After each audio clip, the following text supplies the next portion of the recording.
कोलकाता की सड़कों पर विजय जुलूस, शंख ध्वनि और जय श्री राम के नारे आज भारत की राजनीति के इतिहास में एक ऐसा पन्ना लिखा गया है जिसकी कल्पना कुछ साल पहले तक नामुमकिन लगती थी। बंगाल की खाड़ी से उठी भगवा लहर ने कोलकाता के नबन्ना सचिवालय की दीवारों को हिला दिया है। 15 साल का ममता बनर्जी का किला ढह चुका है और भारतीय जनता पार्टी ने बंगाल में पहली बार अपनी पूर्ण बहुमत की सरकार बनाई है। यह सिर्फ एक चुनाव परिणाम नहीं, बल्कि बंगाल की राजनीति का एक नया सूर्योदय है। आंकड़ों की बात करें तो यह जीत प्रचंड शब्द से भी बड़ी है। 294 सीटों वाली विधानसभा में भाजपा ने 207 सीटों का जादुई आंकड़ा पार कर लिया है। वहीं ममता बनर्जी की तृणमूल कांग्रेस महज 80 सीटों पर सिमट गई है। सबसे बड़ा उलटफेर तो भवानीपुर में हुआ, जहां खुद मुख्यमंत्री ममता बनर्जी को उनके ही पूर्व सहयोगी और अब भाजपा के कद्दावर नेता शुभेंदु अधिकारी ने हरा दिया। नंदीग्राम के बाद भवानीपुर की यह हार टीएमसी के लिए सबसे गहरा जख्म साबित हुई है। भाजपा का वोट शेयर बढ़ गया है, जो बताता है कि बंगाल के हर कोने में कमल खिला है। जीत के 3 मुख्य कारण: चुनाव प्रचार के दौरान पीएम मोदी की रैलियां, संदेशखाली की महिलाएं और भ्रष्टाचार के खिलाफ प्रदर्शन। आखिर यह करिश्मा हुआ कैसे? इसके 3 बड़े कारण दिखाई देते हैं। एक, महिला शक्ति का साथ। संदेशखाली जैसी घटनाओं के बाद बंगाल की महिलाओं में जो गुस्सा था वो वोट बनकर निकला। भाजपा के महिला सुरक्षा के वादे ने ममता दीदी केमा माटी मानुष के नारे को पीछे छोड़ दिया। 2. भ्रष्टाचार के विरुद्ध गुस्सा। सरकारी नौकरियों में भर्ती घोटाला और राशन घोटाले जैसे आरोपों ने युवा और मध्यम वर्ग को टीएमसी से दूर कर दिया। जनता ने परिवर्तन नहीं, बल्कि सुशासन को चुना। 3. शुभेंदु अधिकारी का नेतृत्व। शुभेंदु अधिकारी ने न केवल अपनी सीट जीती, बल्कि पूरे राज्य में पार्टी को संगठित किया।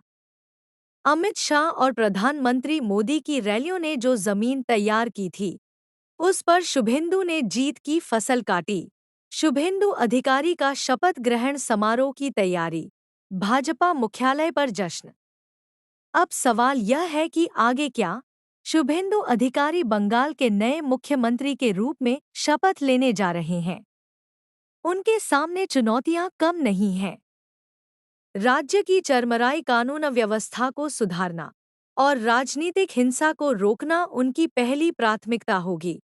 भाजपा ने सोनार बांग्ला का जो सपना दिखाया है, उसे हकीकत में बदलना अब उनकी जिम्मेदारी है। क्या बंगाल अब विकास की पटरी पर वापस लौटेगा? क्या उद्योग और निवेश फिर से कोलकाता का रुख करेंगे? बंगाल ने अपना फैसला सुना दिया है। 2026 का यह चुनाव संदेश है कि लोकतंत्र में कोई भी किला अभेद्य नहीं है। लाल झंडे से लेकर हरी पट्टी तक और अब भगवा रंग तक बंगाल का राजनीतिक सफर आज एक नए मुकाम पर है। शुभेंदु अधिकारी के नेतृत्व में भाजपा की यह सरकार बंगाल को किस दिशा में ले जाती है, इस पर पूरे देश की नजर रहेगी। बंगाल की माटी में फिर से गूंज रहा सनातन का शंखनाद।